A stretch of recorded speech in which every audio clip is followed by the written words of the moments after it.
So what you see when you're scouting Abdul Carter is definitely the quickness off the snap, definitely the ability to take on blocks with aggression.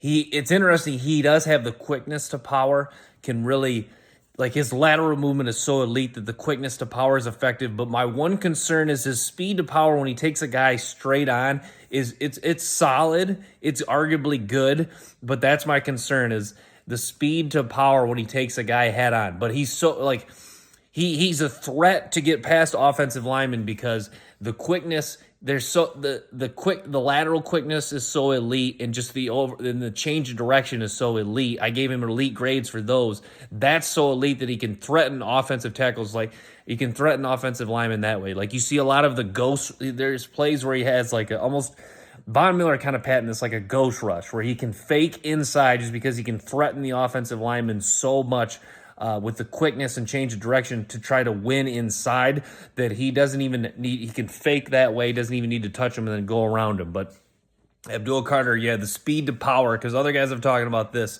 before. In the NFL, eventually you need to beat people. You need to get through the offensive lineman. That's the thing. Like, for example, what worries me about with Abdul Carter is like, say he goes against Penei Sewell in the NFL, right? Penei Sewell could really give him a lot of problems just because Sewell is just a big, strong, powerful guy. Now, is he going to be facing a tackle to the caliber of Penei Sewell on a game-to-game basis? No, but those are guys that could really neutralize him just because with only a slight threat with not much of a overall threat of speed to power, then you're not just going to be able to get around it. But you saw just how good the change of direction is, how quick he is, how well he moves laterally. He was a serious threat to just get around. Like there's times he just ran right around offensive tackles, ran right around offensive guards.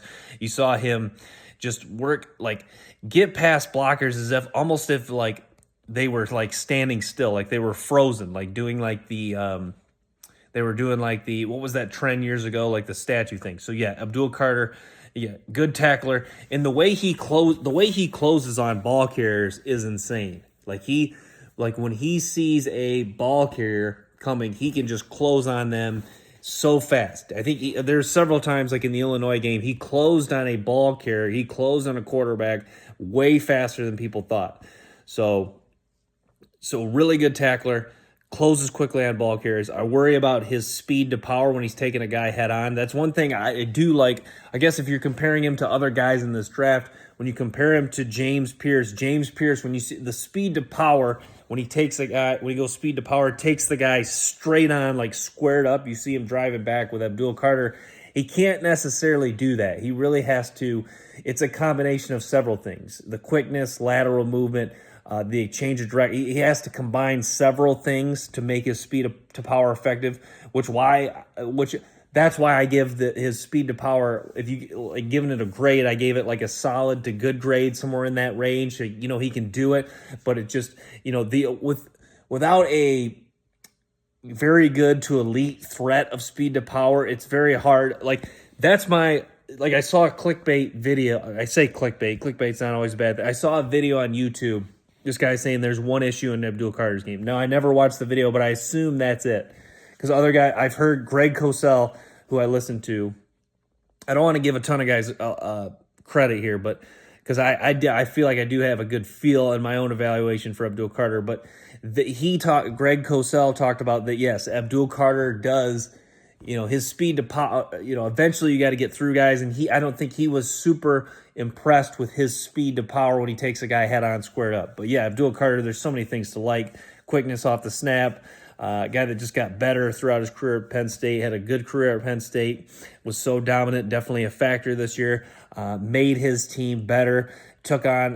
We'd see him take on multiple blockers, see him get off of blocks, see him get off of blocks using his hands and just shed blockers so well. And kind of like he's got a natural ability to rush the passer. And like I said, he has the ability to get off of blocks using a combination of lateral quickness, change of direction, and in the definite power and strength that he has. So yeah, definitely a lot of things to like about Abdul Carter. I think he probably is the best player in this draft. It's like a lot of people talk about. There's not a lot of blue chip talent in this draft, but yeah, Abdul Carter, definitely a blue chip player. And that's my, I guess I'll touch on the concern one more time. The concern with the lacking speed to power, like I was talking about this the other night. I could see Abdul Carter being a eventual maybe top 8 to 15 edge rusher in the NFL.